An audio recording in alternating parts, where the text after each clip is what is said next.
East side, B side, what side are you on? I think that was great. That was really good.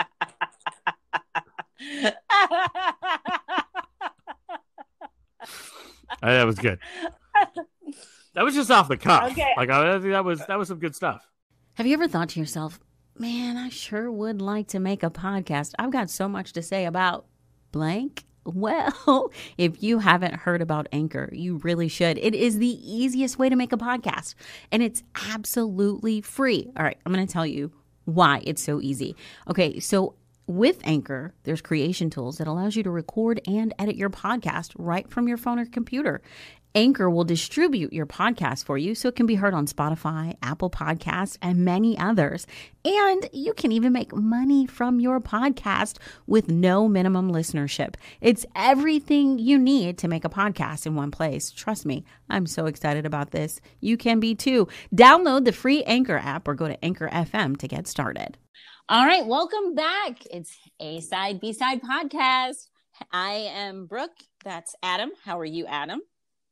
I am surviving. I have been moving for the last week, and I am now in my new place, which is super exciting, but it's also a new challenge for audio and for the dog and I to figure out like where she can be and where I can be and where we're not like yelling at each other during the podcast. So I'm excited to see how this goes. I am not, because I have to edit. So your move, are you completely moved now? I am. All the stuff that's going to be in the new house is in the new house. And by house, I mean tiny home that lives in the sky, because it's an apartment. Okay. I still have stuff at the house that we are working to sell that I need to either take to storage or Goodwill or trash. But everything that I'm taking with me is here. And we slept here for the first time last night, and it went really well, which is a big difference because we moved from the suburbs where there wasn't a lot of sound to a very high traffic street in the city. And I thought that might be an issue overnight, but when she gets tired, she gets tired. And me too. And we fell asleep. So I was very encouraged on that level that we both slept moderately well for two beings that hate sleep. Well, that's good, because I know you really do seem to have issues with sleep. You always since I've known you, you have. I mean, I slept from 2 to 5, and that was really nice. Yeah, 3 hours, woohoo! Like straight through though. Well, that's good. No waking up, no terrors. No terrors. I mean, like, my watch told me that there were a few times where I was not in deep sleep, but I didn't actually wake up. If you can hear anyone sneezing, that is my dog just putting her mouth directly next to mine. So say hi, Lorelai. I don't lick my face right now. I'm on a podcast. I tell you, the face is during podcast. So it's a new normal. We're in much smaller spaces than we used to be, and I'm still trying to find out the perfect scenario for podcasting. I may just go to. So I live in an apartment community now, and we have a roof deck.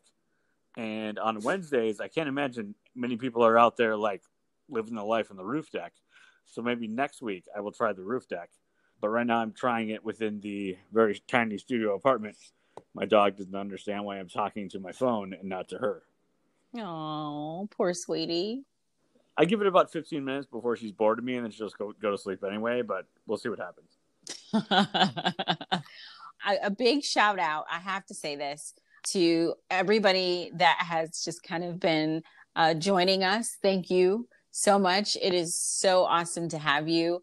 We've been getting feedback, and it's been exciting. So I'm speechless because I'm so excited about it, but thank you so much. This week I watched, I think, of course, I've still been on Lovecraft and The Vow, but I also did the case against Adnan Syed.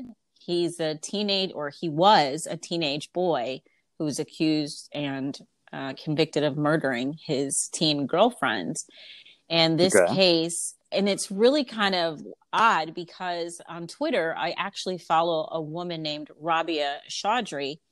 And I ended up following her just on a whim because I think I'd seen some things that she had retweeted and I thought she was pretty funny.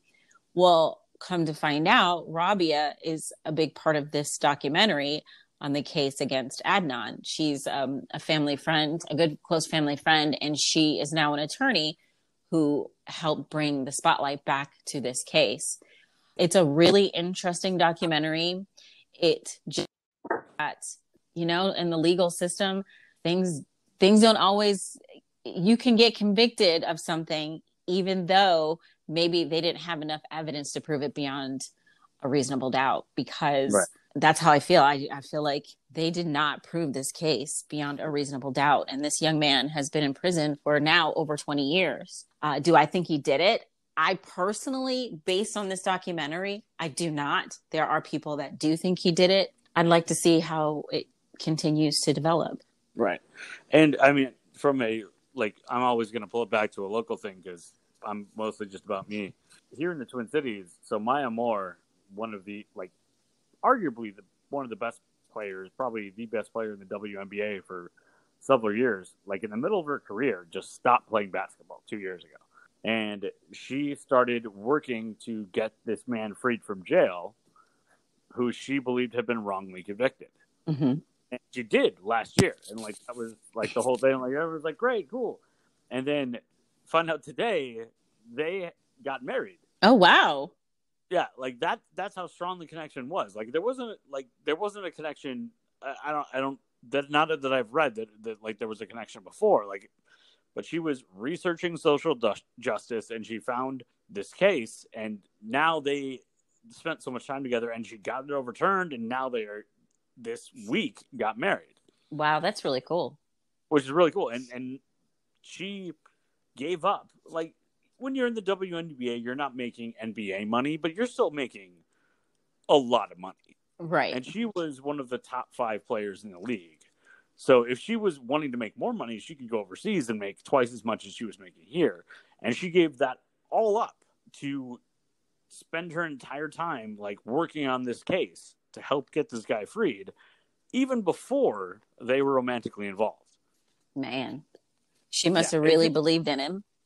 Yeah, well, and I think it's just really interesting how, like, right now it is a very weird time to be a single person as part of humanity. But it's encouraging to see somebody who does the right thing for the right reasons, not because they were dating beforehand or not, like this all happened afterwards, but does the right thing. And then, you know, sometimes you find your person in the weirdest ways. And I think that's encouraging, even in the midst of a pandemic. And dealing with social injustice and the, like, how high was the mountain that love had to climb? Like, you had somebody who was imprisoned, somebody who was a basketball star who had every reason not to be involved in this case, and then somehow they find each other. Like, love is powerful, man. All right. So, very good point, Adam. Kind of changing gears just a little bit. If you have not had a chance to check out our Facebook or Instagram, you should. Also, we have a website, asidebsidepodcast.com. We update each week the cases. We have photos on our website, on our Facebook, on our Instagram. You can DM us. You can email us. We've got an email now, asidebsidepodcasts with an S @gmail.com. So if you've got a story, a true crime story, maybe something close to home, or maybe you've got a that guy from that show, or some music, a soundtrack that just has really impacted you, we would absolutely love to hear your story. So you can email us, you can DM us, you can Facebook us. Please we always respond. So get in touch. We'd love it. Yeah, and you never know. You might find the love of your life just accidentally in the comment section, because it's happened. Okay. It could. It could. It could. Come on. Stick around a couple seconds, starting with the A side this week. Welcome back to the A Side, B Side podcast. So this week I get to start, which is always terrifying, because it's so much better when Brooke starts, because then I can just react for a while and remember what I'm talking about for about 40 minutes and then talk about it. But this week I get to start, and I don't know if you've listened to any of the previous episodes, but big surprise, I'm in the middle of a move, and I have been for like 6 weeks. And one of the weird things about my move is that I have moved to a place that is literally across the street from a place I used to live that I moved out of 10 years and 1 week ago. Mm-hmm. Wow. So there is and I also moved 2 floors up, so we're moving on up. So like the Jeffersons. Don't be worried. I'm moving on up, but only two floors. But as I've been going through all these boxes, and this has been a theme for the last couple of podcasts, where I'll find something that kind of reminds me of the past, or something that is connected to my past. And the weird thing about this week is that everything is so new, but also really familiar. So it has this sort of weird, Back to the Future vibe to it. And Back to the Future is literally my second favorite movie of all time. I've watched that movie probably more times than probably my first favorite movie, which is Sneakers. I even got in trouble. The only time I got in trouble in preschool was because after a certain day of preschool, the teacher came to my mom and said, Adam is making everyone else play a game that they're not really into, but he keeps forcing everyone else to play it, and he should learn to play someone else's game. And we were all playing Back to the Future, and I literally would tell people what role they were. You're George McFly, you're Biff Tannen, and you're my girlfriend, and we're going to do the whole thing. And I had a big wheel that I would ride around the basement of the daycare. And evidently that wasn't fair, because the guy who didn't want to be Biff Tannen didn't want to be the bad guy. And I was like, but you're the bad guy. Sorry. And that's how I got in trouble. But I love this movie. I have seen it so many times. But it wasn't until about late 2000s, the aughts. So 2007, 2008, when I looked into this rumor that I'd heard about Back to the Future. Back to the Future actually kind of changed California law, because the first guy that was cast as Marty McFly was Eric Stoltz, the redheaded guy from Mask. And Some Kind of Wonderful. Both 2 great movies. But he was cast because they couldn't get Michael J. Fox. Michael J. Fox was still working on Family Ties, and Family Ties wouldn't let him adjust his schedule to go film a movie. They were like, no, he's ours. You can't have him. And so they're like, fine, we'll take Eric Stoltz. So they started filming Back to the Future with Eric Stoltz playing Marty McFly. And they filmed all of the scenes with George McFly. So Crispin Glover, who was ironically 3 years younger than Michael J. Fox, was playing his dad.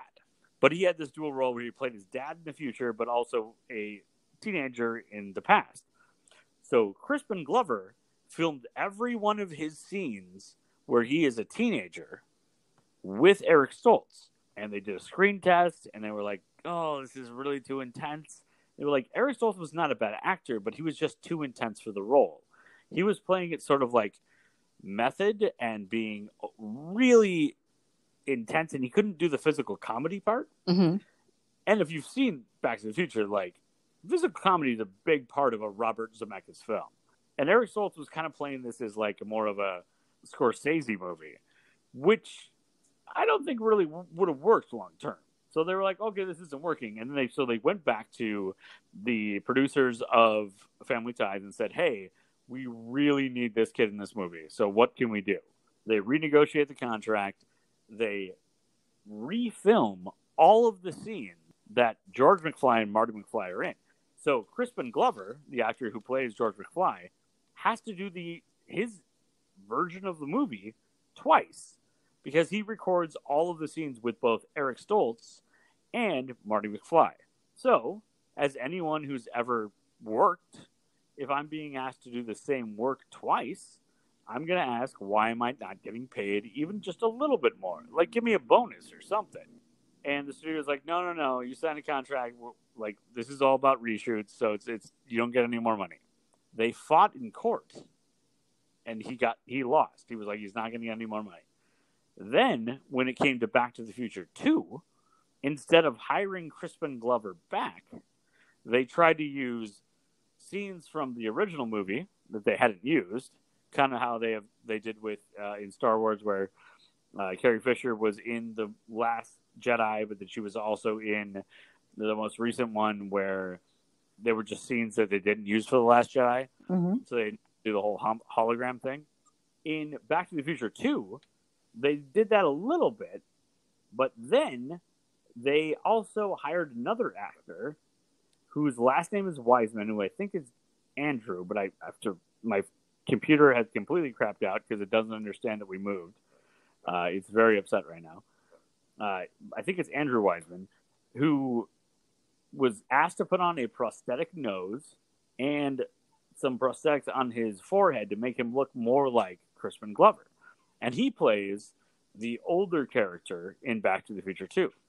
So Crispin Glover flips out. He's like, you guys didn't want me back to this movie, and then you're actually using my likeness for this movie. Also, the stuff that we filmed before, you're still not paying me for that. So I'm going to sue you. And he ends up going to court. It settles in civil court, out of court, but it becomes not a legal precedent, but a civil precedent. So now you've got every movie since then who's tried to use a hologram or a digital recreation, they have to kind of deal with this issue where they were like, hey, you used my visual persona without my rights and you still have to pay me for it. So his case with Back to the Future and Back to the Future 2 has impacted everything that has come since. Meanwhile, Eric Stoltz is actually still in the original Back to the Future. As what? So he's still playing Marty McFly, but you don't see him because it doesn't show his face. So when they are at the Enchantment Under the Sea dance, and Biff Tannen is in the car with Marty's mom, and things are going real Me Too, and then he goes to punch him. The fist that punches him is actually Eric Stoltz's fist. No one would ever know that because it's a fist. You're not going to look for freckles or whatnot. You're not going to figure out whose fist it is. But any scene where they filmed it without showing Marty McFly's face, and it happens then at the 1950s era, if it doesn't show Marty McFly's face, it's probably Eric Stoltz. Oh, wow. Okay. So Eric Stoltz is still in one of my favorite movies ever, but he doesn't get any credit really at all. Meanwhile, Crispin Glover is in both Back to the Future 1 and Back to the Future 2, doesn't get any credit for Back to the Future 2. So, in a weird way, my favorite movie has this sort of weird story to it, but also creates a very unique that guy in that thing. Because both of these guys are part of one of the biggest movies of the 80s, but neither of them has had a super huge career since. Eric Stoltz was in The Mask before Back to the Future.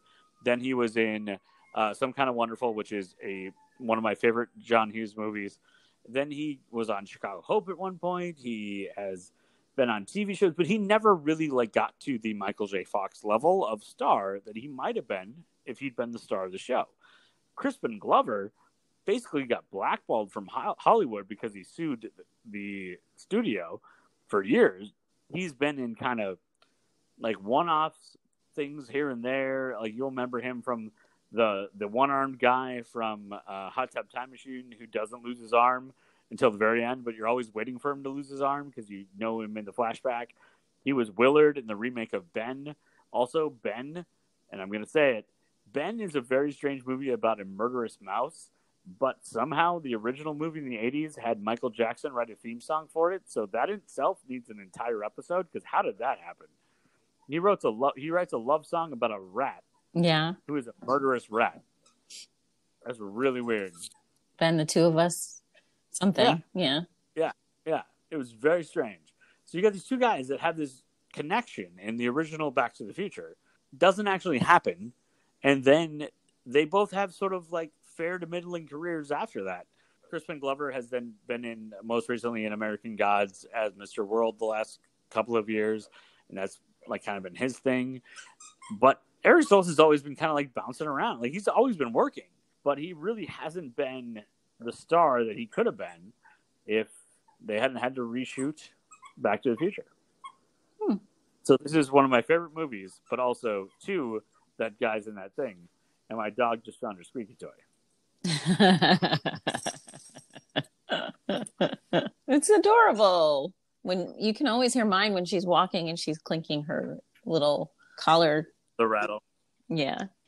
So Eric Stoltz and Crispin. And you know what? I have always wondered, like, where Crispin Glover has been. Didn't he play a bad guy in something?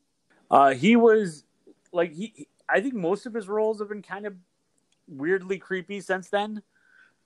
He's also done like a lot of directing and writing, like a short film and such. But I think he was in he was in Charlie's Angels, which with Cameron Diaz and Lucy Liu. That's right. Yeah, he was the Thin Man, and like he doesn't speak through the entire film. And they were actually in the like read through, and they get to his line, and he doesn't read the line because it's in parentheses. So when you're like looking at the script, parentheses usually indicate stage direction. So he was like, well, these are supposed to be parentheses, so I'm not going to say any of these lines. So the character became mute, and they just kind of did it through stage direction and directing to indicate what he was saying. But that is Crispin Glover to a T. Like, the guy is strangely method. He's always going to be kind of weird and still creates these really interesting characters. But, like, the dude's never going to be on a sitcom playing dad. Like, that would just never work. He's also kind of like Paul Rudd. He's looked the exact same age forever. Yeah. He does not look like, so what is it now? It is 2020. They filmed Back to the Future in 1984. That is 36 years. I'm not good with math. I think it's 36 years. Yeah, 36 years. Man, look at that. Thanks, math teachers. Good job. Yeah. That he does not look markedly different. Granted, he didn't look young in 1984.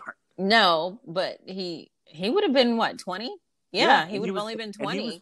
And he was playing Marty McFly's dad, and Michael J. Fox was like 23 or 22 at the time. So classic Hollywood. I mean, also Leah Thompson was like 24, and she was playing his mom, and that goes to an entire other dark hole of Back to the Future that I don't want to talk about. I'm just gonna enjoy it as a film and not worry about any of the Oedipus Rex stuff. Okay. All right, so you managed to sneak in not one but two that guy from that shows this week. Yeah. All right. I was pretty excited about that, and it made sense because I'm living in sort of a Back to the Future moment by living across the street. Like, I look out my balcony right now, and I can see my window from 10 years and 1 week ago. It's really weird. All right. So, is that the A side? That's the A side. All right. I mean, I can keep talking for a while. I don't think it's going to have a lot of form or function, but I can do it. No, we'll be right back with the B side. All right. Now it is the B side. So last week, as much as I love true crime, there's always going to be stories that stick with you. And that one, I think, is going to be one that sticks with me for a while. And as much as I wanted to do another Survivor story, it's a true crime podcast. So got to get back to some murder this week. I was like, you don't get a lot of options. It would not be a true crime podcast without some murder. It's not like a true good day stories. Like, Martha went to the store and got an extra discount on all of her vegetables. Right. That's not a good podcast. Good for Martha. Although, good job, Martha. But she got to get out of this podcast. Probably not going to work. All right. So today we are talking about George and Shauna TFA. Before I even start this, let me just say this. As two divorcees, I will always, always say divorce is the better option. Always. I mean, it was for both of us. I'm going to say it again. Always the better option. Okay. So George and Shauna met in 2002. Shauna, a Mormon, she was born in Salt Lake City, and she just knew that she had hit the jackpot when she met good-looking, athletic George. Kind of sounds like last week when we talked about Terry and David. Just knew she hit the jackpot. He's good-looking, athletic guy. It's good to be true. So not only was he a star athlete, but George had been homecoming king at his high school. So, I mean, George, good-looking dude.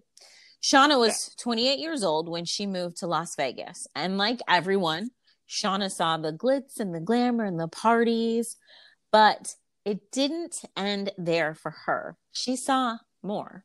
She saw past the glitz and the glamour. She saw opportunity. So Shauna was beautiful with a bubbly personality. She was a person that loved to laugh and to smile. So finding a job as a cocktail waitress and making it profitable was really easy for her. She worked at one of the hottest casinos in town. It was the Palms Hotel Casino, and she loved her job. I mean, it's the perfect job for her, you know, because she is so bubbly. She is beautiful, and she's a people person. And where are you going to see lots of people but a casino in Vegas? Yeah. Cocktail waitressing, she was really good at it. I mean, she was making it work for her. She was pulling in close to $100,000 a year. You know, and like people I think give cocktail waitresses kind of a bad rap because first of all, you have to deal with people, and people kind of suck sometimes, and they're kind of in your face and they're kind of rude, but she was making this work for her and pulling in $100,000 a year. I mean, that ain't shabby at all. And you don't do that unless you know what you're doing. So when somebody orders a martini, you're suggesting the high, like the upgrade martini. Right. When they're all getting drinks and nobody says anything about food, you suggest appetizers. Like there is a skill to that. There is a habit that comes with it where you start doing the right things. It's going to work every table. Now it becomes sort of a snowball effect. So she's pulling in $100,000 a year in salary and tips. And a lot of times she's getting paid in chips, which in Vegas, chips equals money.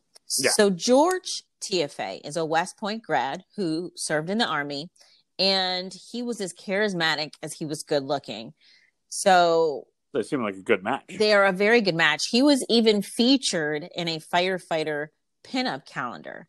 Yep, to top it all off, good looking, athletic, charismatic, and he's a firefighter. So hate him already. George's family described him as the type that loved to serve. He was a devoted family man who sent money home to help his mom care for his disabled younger sister. His sister Maria said, "If you need a helping hand, there's George." Aww. So George and Shauna began dating, and 1 year into their relationship, little Maddie was born. 3 years later, they married in Hawaii, and life, of course, as it always does, seemed perfect. You got this gorgeous family. They're living this beautiful life. I mean, it just seemed like all was going really well for them. Well, everyone from the outside is saying, like, look at them. I'm jealous. Right. So 2 years into the marriage, things kind of took a turn. George lost money in the housing market crash, and it began to impact his behavior.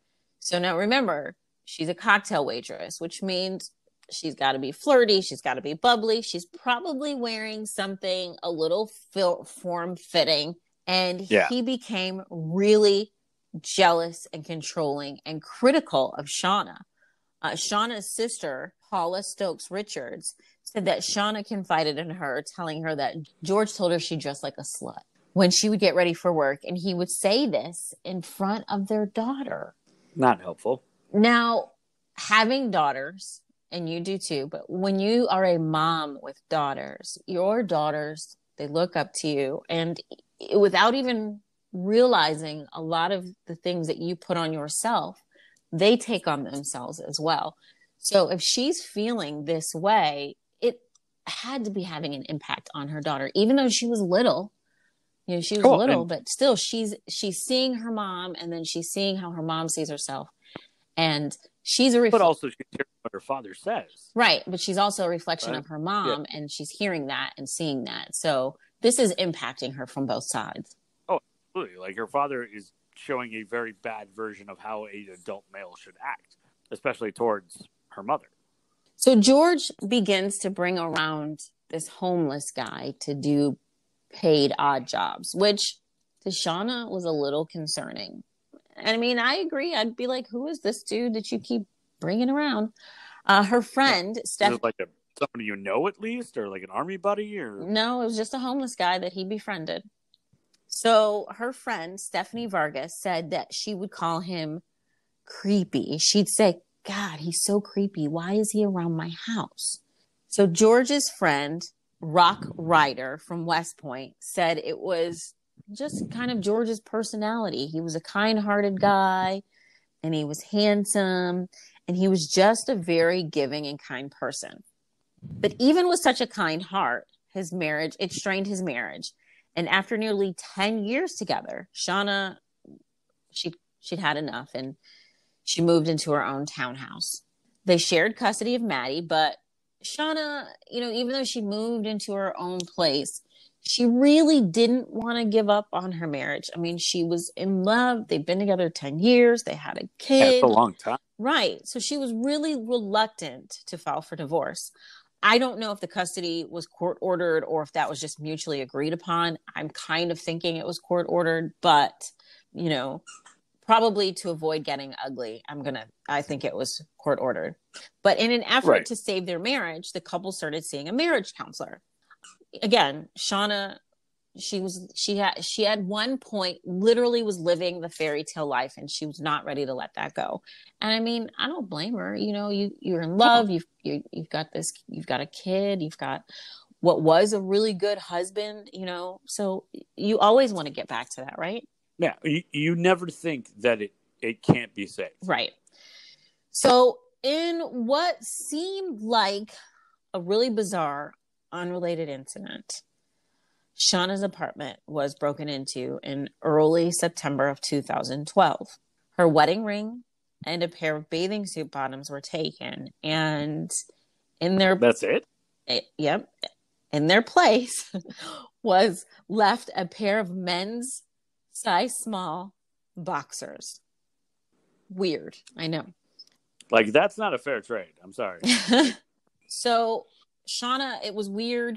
She reported it there, but that was all that was taken. Life goes on. Well, You think. Sadly, 3 weeks later, someone would enter her home again. This time they take more than a bathing suit and a ring. Mm-hmm. It's early in the morning of September 29th, 2012.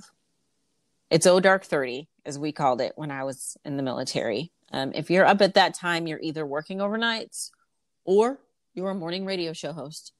Because that's the time. Or you're just real bad at sleeping. Yep.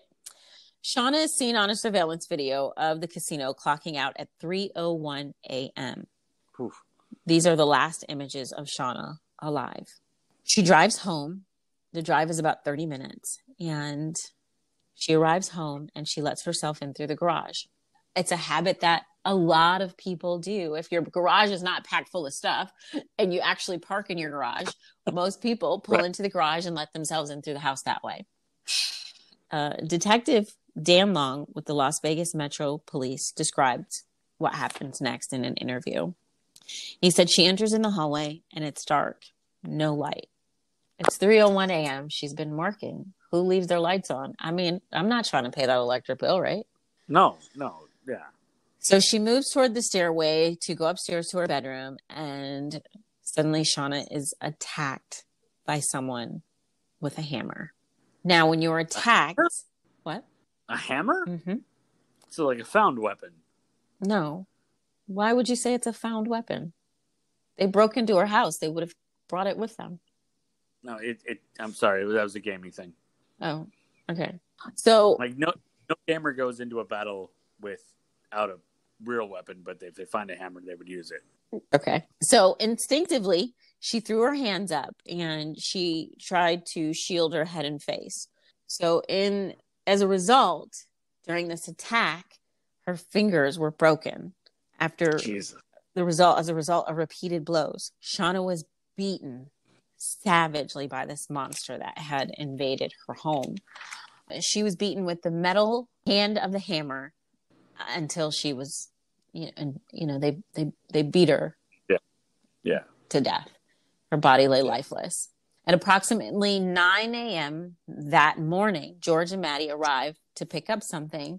When they walk in, they discover Shauna's badly beaten body. George immediately calls 911. And the 911 transcript, it says, 911 operator says, 911 emergency. And George, I think I need to report a break-in and a murder. My wife is on the floor, bloody, stiff, not moving. So instantly, like in most cases, when a spouse is murdered, the remaining spouse is the prime suspect. This was the case with George. So George is interviewed by detectives. And there's a transcript of the interview with George. He's talking to Detective Terry Miller, and they're in the police car. And George says, she was laying on the floor. And Detective Miller says, okay. George says, and covered in blood. I just want to die. Detective Miller says, what shift did you work yesterday? George says, a 24-hour shift. So, all right. Well, I guess George has an alibi, right? Yeah, that's a lot of hours. George told Detective Miller he was on call at the firehouse before he picked up Maddie because Maddie had been spending the night at her grandmother's house because Shauna had to work. George insisted to police that he's no killer and he had that rock solid alibi. You know, he was at the fire station. Of course, there's other witnesses, other firefighters are there to say, yeah, he was here. So they ruled George out. Now they're at square one. Who in the world would want to murder Shauna? It was brutal. I mean, it was savage. So investigators thought maybe it was the work of a sexual predator. So investigators didn't even know if it was a male or a female predator. They had nothing to go on. So with no leads, now the community is in shock. Her coworkers are on edge because they don't know if it's a work-related thing. They don't know if it's a community thing. They have no idea what's going on. And we all know how crucial the first 48 hours of an investigation are. If you've ever watched the TV show First 48, you know exactly within 48 hours, they've got to get as much information as they can. And these detectives were about to catch a break. Talk about Vegas luck. So detectives received a tip that proved super crucial. And the tip is from William Penix, a.k.a. Big Will. Big Will worked as a maintenance man. I just love that name. I wish I had a nickname. So Big Will worked as a maintenance man, and he lived in Vegas. He'd lived in Vegas for years. He said he got an urgent call from a friend. The friend said, Big Will, I need to talk to you. And then the friend hit him with a bomb. He told him that he had just murdered a woman. Damn. Big Will said his friend didn't even seem fazed, like quite the opposite. He describes him as being happy, like he just completed a mission where he was getting paid a lot of money. So Will said that his friend told him that he was going to take the money and leave town to, quote, live a happy life. Investigators asked Will if his friend detailed how he committed the crime. He said he was laughing when he said it. He said, I hit this woman with a hammer over and over and over and over until the hammer broke. Damn. The hammer broke? Yeah. So the friend... I mean, you got to hit somebody real hard if a hammer breaks. I mean, that's messed up. So the friend who Big Will called Greyhound, that's his nickname because of his stature and his speed, he lived in a tent in the foothills. Greyhound was an ex-con, and Big Will had been helping him to straighten his life out. Big Will also had been living on the straight and narrow. He had a new mission, and his mission now was to bring Greyhound to justice. Now, police say at first, when Big Will brought them this information, they were like, it sounds a little crazy, Big Will. We don't know. We don't know if you know what you're talking about, Big Will.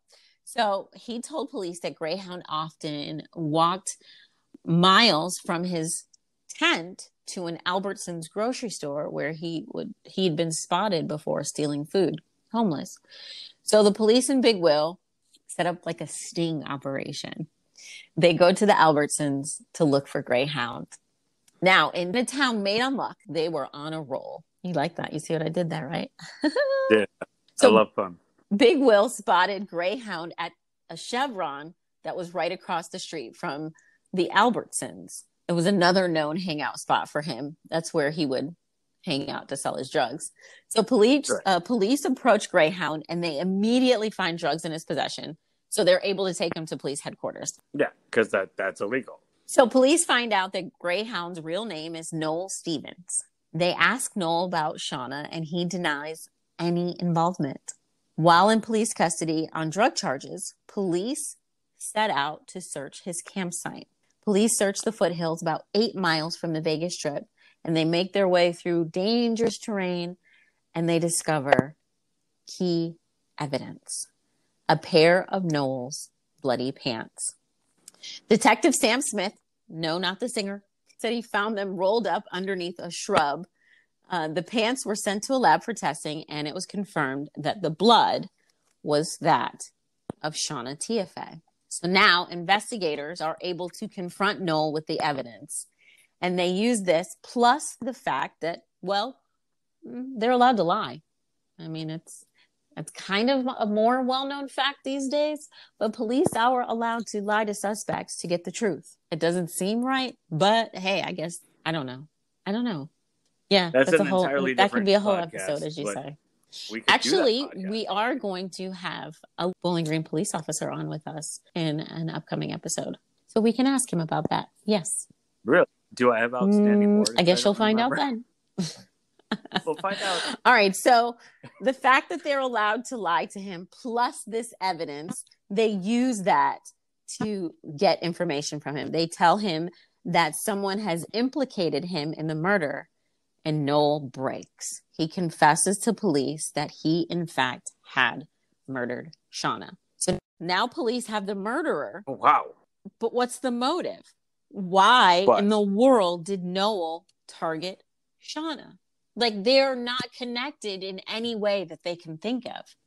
This is a homeless man, and this is a woman who lived in the suburbs and, worked as a cocktail waitress. How in the world would they even have known each other? But we're getting there. The husband. So police stop trying to steal my story. So police examined Noel's phone, and they found messages from someone named George. When he was asked who George was, Noel said, "That's my friend, the firefighter." So now all the puzzle pieces are connecting. Yes, Noel was the homeless man that George, Shauna's husband, had been bringing around, the one that Shauna had always described as creepy. Talk about a lucky roll of the dice for these investigators. So Shauna's sister and her husband Shauna's sister Paula and her husband John knew as soon as they found out what happened to Shauna that George had to be involved. So they called him and they recorded it. Oh, that's a good move, but also like, oh yeah, they really dislike this. If someone killed your spouse or your sister and it's their spouse, I mean, even if you had liked them up until that point.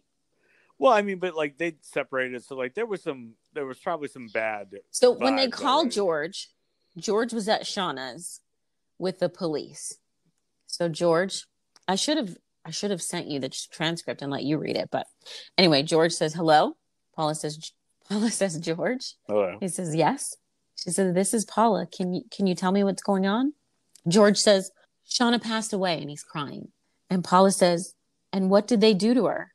And George says, "Oh God, I don't know. She's laying on the floor with blood on her head."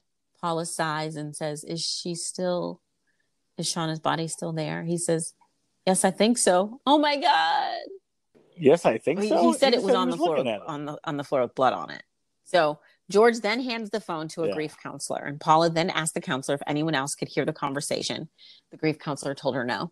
Paula said, which is the equivalent of Paula says, "I have my suspicions that her husband may be involved in this." The couple immediately hops a flight from Nashville, right down the road from me, to Las Vegas the very next day. The investigator, it is called Nash Vegas. The investigators, now armed with Shauna's lucky casino chip, it was given to them by her sister and brother-in-law. They dug deep into this investigation. They discovered that there had been dozens of phone calls between Noel and George in the weeks before the murder. The number, 87 to be exact. So George and Noel met years earlier when they lived about a block apart. Noel stayed with his sister at the time, and Noel would ask George if he could do yard work for him. That's according to Detective Dan Long. Noel and George had a bit of a complicated relationship. So Now remember, George is good looking. He's athletic. He's successful. He's a firefighter. He's charismatic. So Noel kind of idolized George. Noel really thought they were friends. But police, on the other hand, believe that George took advantage of Noel's friendship and he manipulated him all along. So you remember our main man, Big Will. He told police that George gave Noel $600 in cash with the promise of thousands more in exchange for the murder of Shauna TFA.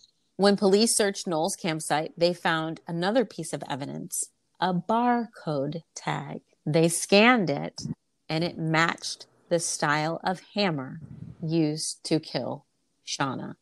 They also discovered where those particular hammers were sold. They're sold at Lowe's Home Improvement.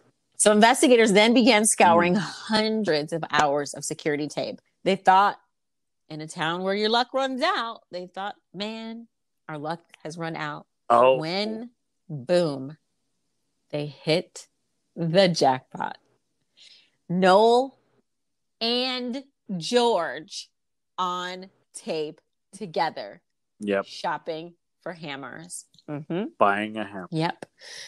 The probability of finding the one photo they needed to tie them together. It's super low, but it also speaks to how much time the police spent looking over. Yeah, they watched hundreds of hours of tape. Yeah, to find that one moment. Like somebody. That picture is actually going to be on our Facebook page or Instagram, and also I'm going to have it on our website. Yes, website. I want. Yeah. Right. It's cool. Right. I'm actually going to send this to you right now, right this second, because I want you to see this photo. I mean, it is unbelievable. I just want your reaction as you see this photo. Exactly. Why does it look so George is freaking smile. He looks so ecstatic. He looks elated. How big is that hammer? That's a cart. He's pushing a cart. Oh, I'm not good at detective stuff. But they look like they are on a shopping. They look like we're in the home improvement store. We're about to build a deck, not buy a hammer to murder somebody. Okay. So was there ever any so they split up. So was that the only? They seemed to have the fairy tale at one point. Was there ever? Oh, I'm sorry. I'm jumping the gun again. So sorry. Noel gives up all the information. He even tells police where he buried the murder weapon, the hammer, which had broken into two during the attack. When police unearthed it, it still had Shauna's blood on it. So they still need the alibi, though. Yeah. I mean, they still need the motive. What was the reason for this murder? So we know George got Noel to do it, but why? It was money. You see, Shauna, of course, used to making her own money and making $100,000 a year. She liked to spend money. George did not. It appeared that George was using his mom to hide money. So now police have all of this evidence, and they bring in George's mom and sister, who are traumatized, but they swear that George couldn't possibly be involved. He's such a sweet man and a devoted husband and family man. He would never do this. Well, immediately after the interview, George's sister calls George. The police had George under surveillance, and they were monitoring his phone calls.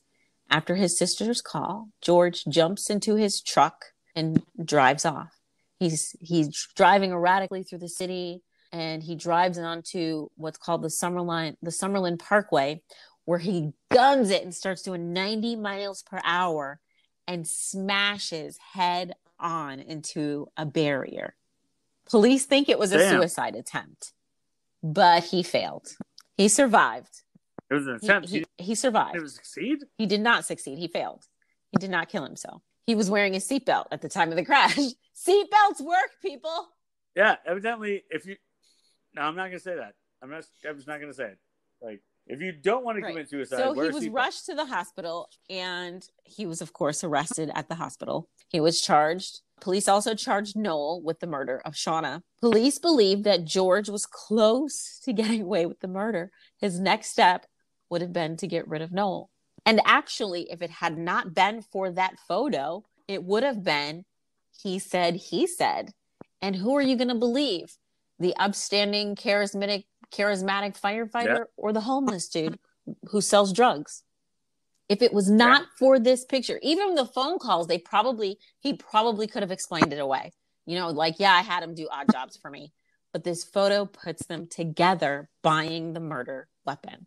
So fast forward 3 years later to the trial. Who would believe all-American George would hire possibly mentally unstable Noel to murder his wife? Well, the evidence didn't lie, and the jury could not be charmed by Mr. All-American. This time, his charms did not work. Noel pled guilty in the murder of Shauna and agreed to testify against George when prosecutors in a pretrial deal agreed not to seek the death penalty.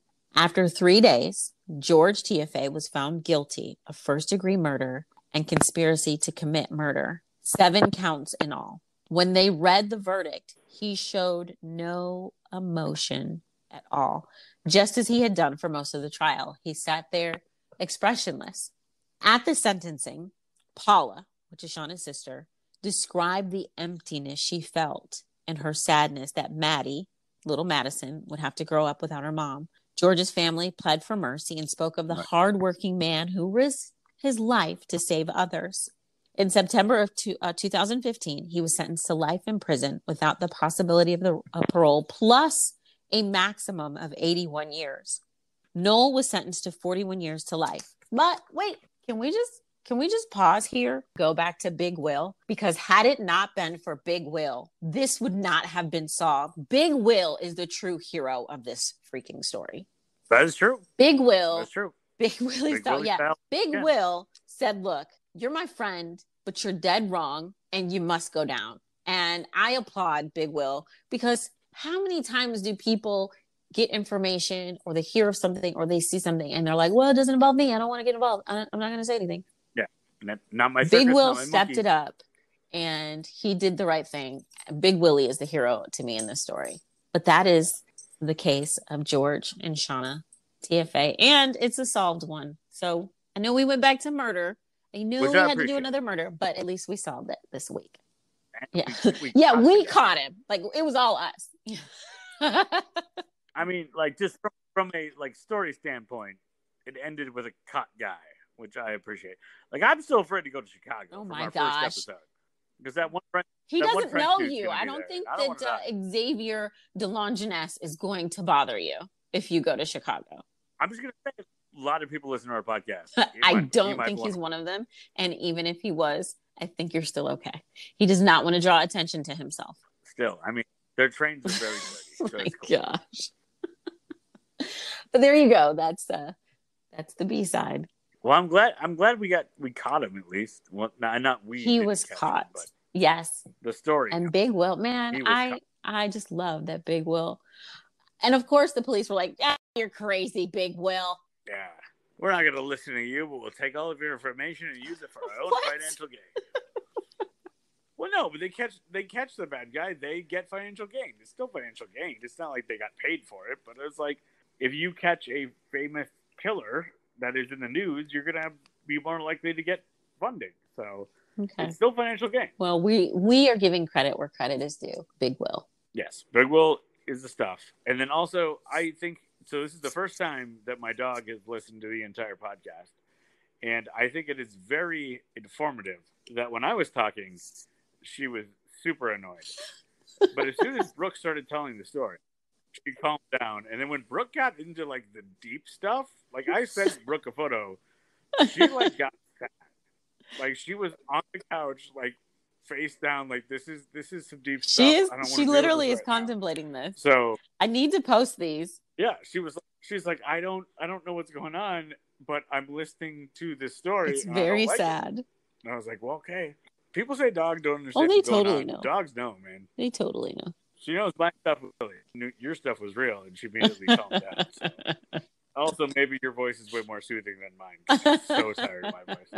All right. So we have how many days until Election Day? It's not far. November 3rd. So the countdown is on. And voting is so important. If you don't know if you're registered or if you need help getting registered, you can do that on our website. We do have a link, asidebsidepodcast.com. And a lot of states will let you vote Yes. early, or whether it's via mail or just showing up. Like, I think it's, I'm going to say this wrong, I think it's like Washington or Oregon, where like 2 months ahead, you can just like walk in and vote and you're done. Like, you don't have to, it's not absentee. You're just like, hello, I'm here to vote. And they're like, okay, here's a piece of paper, vote, and you're done. That's awesome. So as of this podcast, it's 46 more days until Election Day. Yeah. So it's going to get real. Say that again? It's going to get real weird in the country in the next 46 days. If you are going to get an absentee ballot, make sure you do get that in.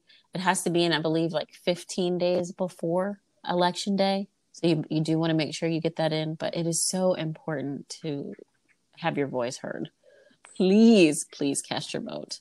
And honestly, if you feel comfortable, no matter what your age is, but historically, the election officials are usually people of retirement age, like 65, 70 plus. They are the most at risk. So there is a very real possibility that we won't have enough people to work the polls just to check people in. And even those people that would do it normally may not feel comfortable doing it. So if you are somebody who is not at risk or somebody who wants to serve in a way that is beyond voting, check in with your local polling place, because there's a really real chance that we're not going to have enough people to work the polls, because the folks that have worked them for so many years are not going to feel safe.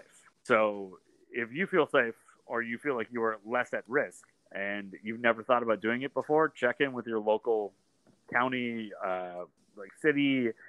I've always kicked around doing it, but like, I've never done it before. But I think this year, like, I have to. I don't feel at risk. I am moderately healthy, but I am not 70 plus and in the risk category.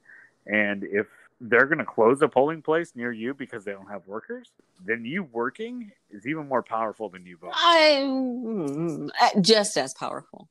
Well, but I mean, but could help other people be able to vote, because if they close polling places, that makes it harder for everybody to vote. And we don't want them to close polling places, because everyone should have an equal right to vote. Also, we want to say, wear your masks. We know, of course, has been talked about, that this is as bad as we have always thought. So, and the proof is there that wearing your mask does make a difference.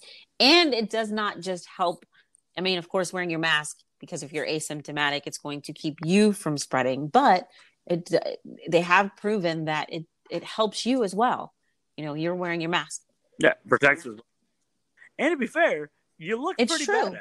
It's true. I had on my only psychos don't wear masks today mask, and I felt very proud of myself. I was really hoping someone would ask me where I got it, but nobody did. That's okay.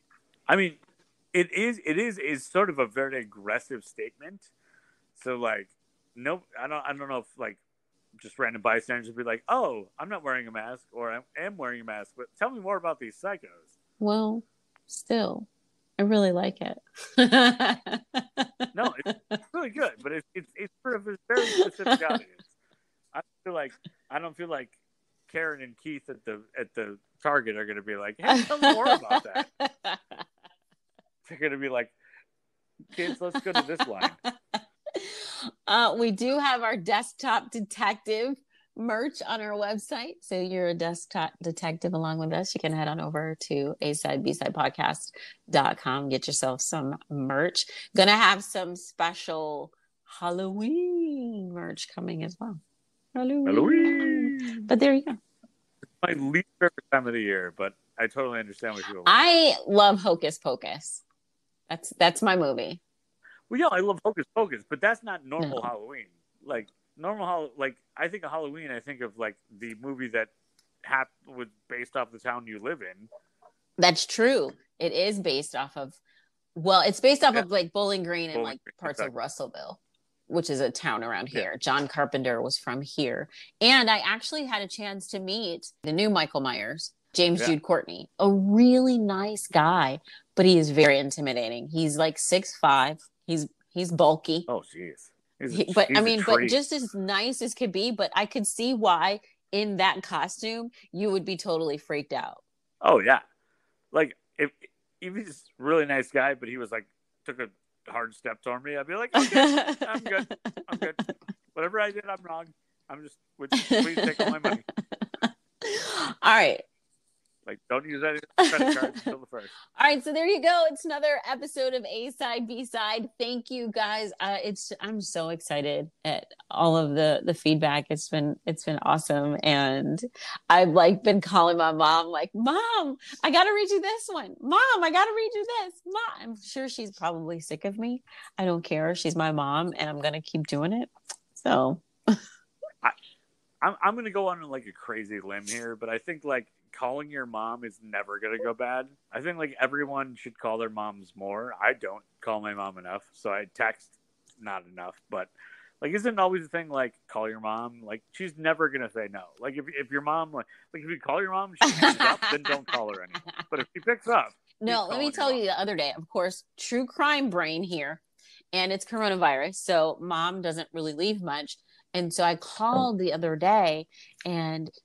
She didn't answer. So I was like, okay, I'll call her back in a little bit. I call back in a couple hours. She still doesn't answer. I call her cell phone and she doesn't answer. And I'm like, where is this woman? Because she does not leave the house. So I'm calling, like, I call one of her sisters. I call the other sister.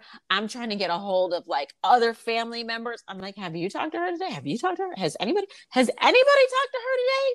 Finally, everybody at the exact same time, like 30, 45 minutes later, gets back to me and they're like, oh yeah, she's fine. I'm like, thank you. Yeah, but that's not unique to mom, because you did that with me when I was butt dialing you from the patio. Exactly, because if I text you and you don't answer, or you butt dial me and you don't answer, my brain instantly says, oh my God, they're being murdered. Right, but I not only butt dialed you, I sent you my location. I thought you were in somebody's trunk being murdered. I was just at work. I was getting murdered. It was 90 degrees outside. I was getting murdered. Who accidentally butt dials on an iPhone these days? When you got a real juicy butt, a real juicy double. I'm sorry. It was really hot. It got sweaty. I think it's got a lot. So it happened. All right. But you're okay. Mom's okay. Everybody's okay. Mom's okay. And we always know that we got Brooke. I'm telling you. If we don't respond to a text. I'm telling you, for real. I will send out the police. No, when you called the tab, if one of my best friends hadn't answered the phone, I feel like there would have been police coming right quick. Like, my friend is at this location. He has sent me his location. He has butt dialed me 4 times, and he is not speaking. He is probably locked in a trunk. Search all the trunks. Somebody has locked him in the meat freezer. Please find him. Go check it. We have a podcast to do in 3 days. Oh man. All right. So there you go. Another A-Side, B-Side. Thanks, Adam. Thanks, Brooke. Thank you for joining us for another episode of the A-Side, B-Side podcast. If you enjoyed it, please give us 5 stars on Apple and join us again next Friday.